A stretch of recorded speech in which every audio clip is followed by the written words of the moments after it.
All right, fire 'em up! Andor Season 2 pretty much gave every Star Wars fans exactly what they've been clamoring for. Sadly, I don't think too many people have watched it. Rogue One, in my opinion, is probably the absolute best Star Wars property we've gotten ever since Disney bought it from Lucasfilm Works a few years ago. I love the film. Rogue One to me is my absolute favorite thing that Disney has done with the Star Wars property ever since. I love how grounded it is, how serious it is, how it takes everything we know of the Star Wars universe and gives it a very adult take. Don't get me wrong, obviously lightsabers and slicing off people's hands are very adult, but still to a certain extent, all of the original Star Wars films and the original prequel series, even episode 7, 8, and 9, the sequel trilogy, those are made specifically for a family affair. You can take your kids to see it, you can sit and watch it. But Rogue One and now Andor is very much it's more for adults. Yes, your children can still watch it. It's not R-rated. It's enough action in it to where your kids can sit and watch it with you. But the themes, how it's presented, the just the overall tone of it, it's very much more adult than anything we've gotten. And season 2 for Andor really stepped that up a notch. And I don't think too many people are talking about how good the series actually is.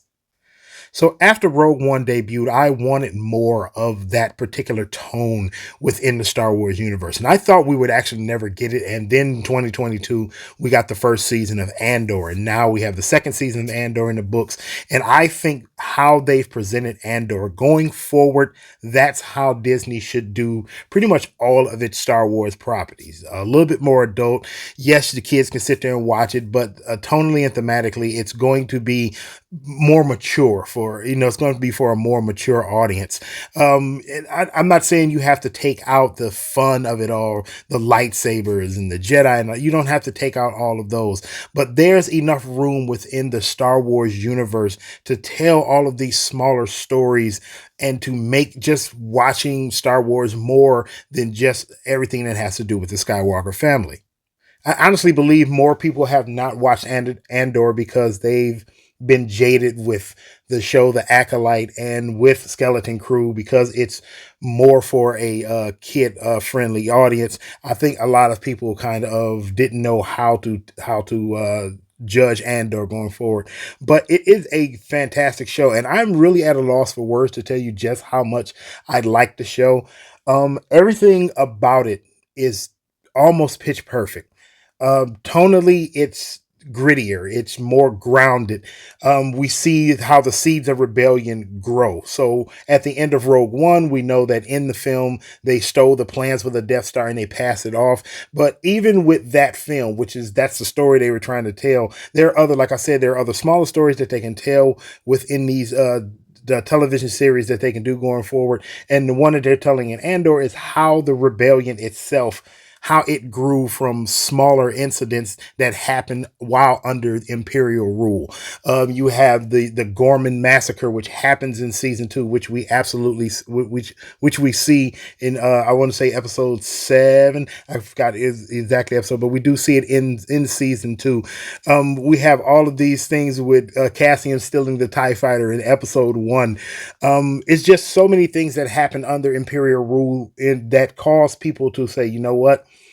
I understand how they took over, but I don't want to live under their rule. Even in series like Obi-Wan in the Kenobi series, we saw how people were, you know what, I don't want to deal with the Empire because I don't like the way they really do business, but that's just how they do things, and I'm just trying to survive. We saw smaller stories like that, and I think that's the point of these series on Disney Plus from in the Star Wars franchise, that they're trying to tell you these smaller stories that you don't particularly need a movie to tell.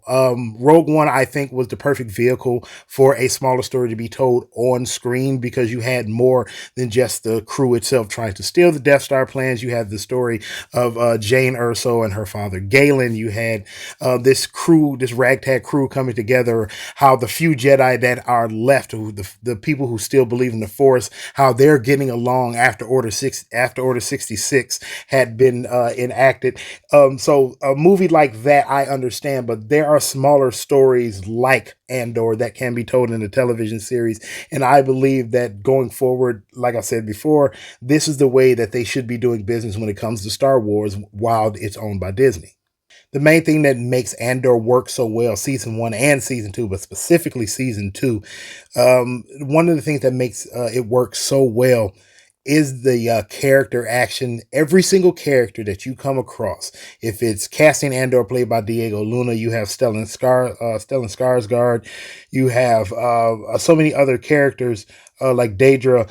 You have all of these characters that are just so dynamic, and they're never on screen for too long, but at the same time they stick with you. Every single character you care about for one reason or another, even if they're working for the Empire or they're working undercover for the rebels, which are going to lead to the rebel faction later on. All of these characters, even if you don't know their names from other lore, they are important and they feel important. And you follow every single one, no matter how big or how small the story around them is. I remember going back to the first episode. I forgot the character's name, but she was the mechanic inside of the rebel base that Cassian stole the TIE fighter from. I still remember her just from the first episode, and it was the only episode she was in. And I'm still wondering now, will we see that character again? Why? Because the story they told around her about her joining the resistance later on and her helping Cassian steal this experimental TIE fighter, and her saying, I'm going to be in a lot of trouble. And he's saying, hey, well, just get in the TIE fighter with me and leave. She says, no, I have to stick around because I'm more useful here. And when she says that, you can just tell, like, she's not kidding. She's going to be in a ton of trouble, but she's willing to stick around and face it because she believes in what the Rebel Alliance is going to become. That little bit of screen time that she has stuck with me throughout the entire series. And if you read other reviews, that one character stuck with a lot of people. So I'm hoping that character actually lives. And I don't think they're going to do a third season, but if they do anything that follows up Andor, I hope that character shows up in that. It'd be nice to see that character show up again. But that goes to the acting, that goes to the directing, that goes to the writing. Every single character feels important. Every single character delivers this emotional toll that you carry the entire time you're watching the series. I'm also highly impressed by the sets as you're watching this series. Yes, obviously when he steals the TIE fighter and he's blasting his way around this gigantic hangar and he has to fly off on the planet. Yes, it's CGI. Obviously, we understand that. But when Cassian is on the ground and when all of these other characters are on these planets and they're in these buildings, these are not CGI. They are practically built sets. And you can feel it just by watching it. Everything is very tactile. You can almost smell like you're in one of these Imperial space stations, or you're on Gorman, or when you're hanging around with the old Krennic's crew. Every single thing set wise, it looks and feels almost like it's actually there. Like these planets, these places are actually real in real time. And that goes to the crew who did this, and they use practical sets. And we don't get that very often. Never mind in Star Wars. We don't get that in a whole lot of properties across the board. It doesn't matter what movie or what television show you can say. It's not a lot of practical sets going on. And when you do something like that in a sci-fi world, especially with the cinematography with it makes it feel real and it makes it feel alive. And I truly applaud that because we don't get it enough.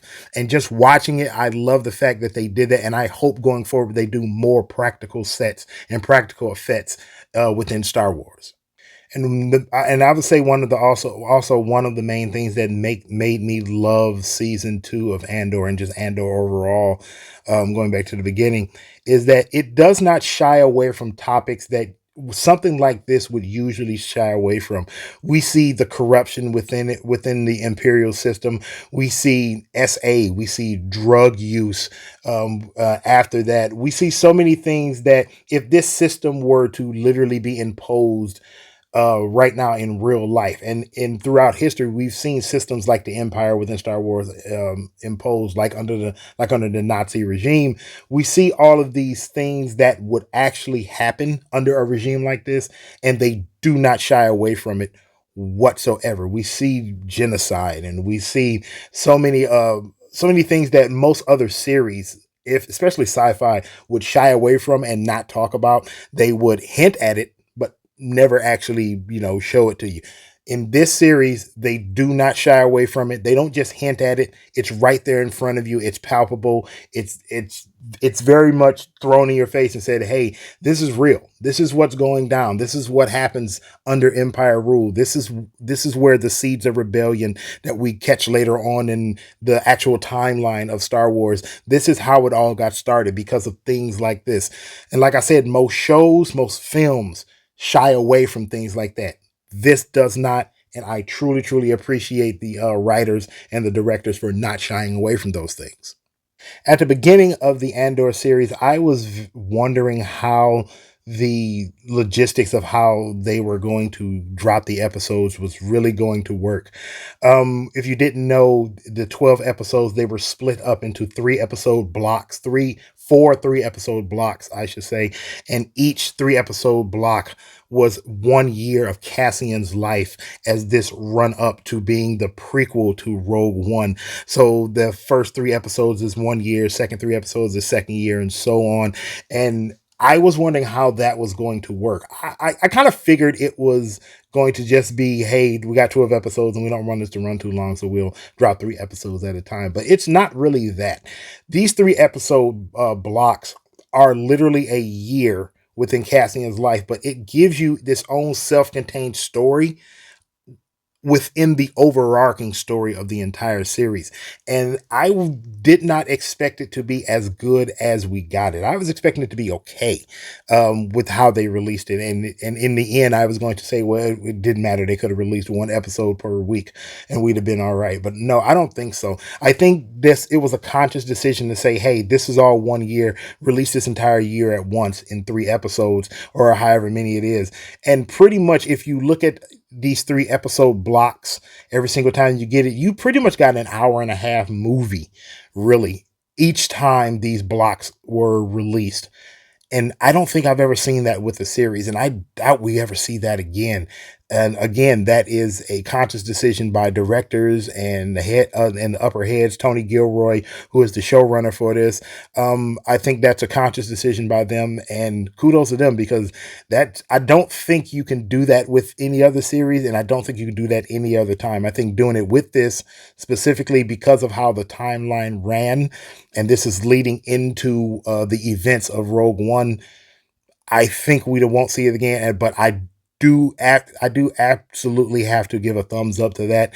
I hope maybe somewhere down the line we do get to see them do something like this again. Now, at the end of season 1 of Andor, we got a really big Easter egg where we figure out that all of these prisoners inside of this imperial prison, all of these guys, the parts that they were building are essential parts that would be used for the Death Star later on. And so season 2, they didn't skimp out on giving us little Easter eggs all the way up into the very last little bit of season 2. One of the Easter eggs we got was that Bix, who is Cassian's wife. We see her hiding away, and after she left Yavin now she's holding a baby. Obviously she left so that her and Cassian's child don't get caught up in the war. And we know that from the events of Rogue One, Cassian is going to have a tragic ending. So we could actually see something later on that involves with that child growing up. Depending on the age of the child going forward, the child would probably be around the same age as Kylo Ren and probably Poe Dameron as well. They'd be right around that same age. So we could get a series later on that follows the child growing up and whatever happens to that child going forward. But we could also get stories going on about right up until the end. We see Cassian meeting with I forgot the name of the character, but he meets up with this character just as he does at the beginning of Rogue One, and he's talking about this planet killer weapon, and we know that to be the Death Star. But again, this is supposed to be a prequel to Rogue One, and we see little Easter eggs that links it directly to the beginning of Rogue One. So the fact that we actually got those Easter eggs, I actually love that. And there, like I said, there's room for this to grow. They can do so many other things, but one of the major Easter eggs I think a lot of people miss is that as you're listening to the background music at the end of Andor season 2, there's a point where the music switches over to John Williams' original score from the very first 1977 Star Wars movie, which was retitled A New Hope. Now, remember at the end of Rogue One, after they pass off the plans, we see a CGI de-aged version of Princess Leia, and somebody says, "Hey, what is these plans? What do these plans do?" And she turns to the camera and she said, "It gives us hope," or something to that matter. So the fact that we get the music at the end of this that goes into A New Hope, and we remember that happened at the end of Rogue One. It's another Easter egg that tells us that, hey, even if they don't do another Andor series, they still have room to do more series, or maybe even another film similar to Rogue One or similar to Andor if it's a series, and tell other smaller, like I said, other smaller stories that do not involve the Skywalker lineage or storyline, that did not have to involve them, and we could still get still a lot of mileage for the Star Wars universe to grow. But I absolutely love these Easter eggs, and I do hope that they actually do lead to something else going forward. In the totality of the Star Wars series that we've gotten that have played on Disney Plus, honestly, they've all been kind of hit and miss. You've had some really good ones like Andor, but you've had some that really didn't hit home with people, like the Kenobi series, which even though people liked it, I think it was a little bit of a letdown because it kind of rewrote the whole mythos on Kenobi in a way. Obviously, Skeleton Crew, which was made specifically for kids, and I think that that's a good thing. A lot of people didn't watch that. We've had total clunkers like The Acolyte, which I think could have been way better than what we got, but they didn't quite lean into the story that I think that they should have told. And I said that in my review for it when we talked about it before. But I believe Andor is the absolute shining example of what we can get for all of these series that come on Disney Plus that are Star Wars properties. And I think, like I said before, going forward, if they take everything good about Andor and adapt it to all of the other series going forward, I think you'll have a lot better time. What happens now is it's all up to them. Like I said, I don't think we're going to get another episode, another series, I should say, of Andor. But like I said, there's still plenty of room for it to grow, and I do hope we actually do get more series similar to Andor going forward. Do you want me to score it? Because if I score it, it's going to be a 9. And I know that's saying a lot, but I believe Andor to be that good. Rogue One is still by far my absolute favorite Disney owned Disney owned Star Wars property. They own Marvel as well.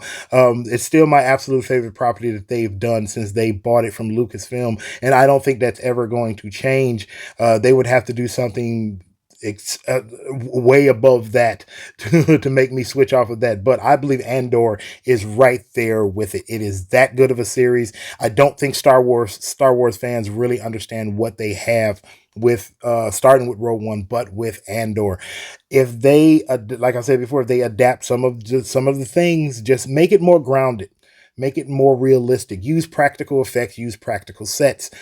Just more drama, and just make the characters realistic. Make us feel for the characters. Make us want to care about the characters.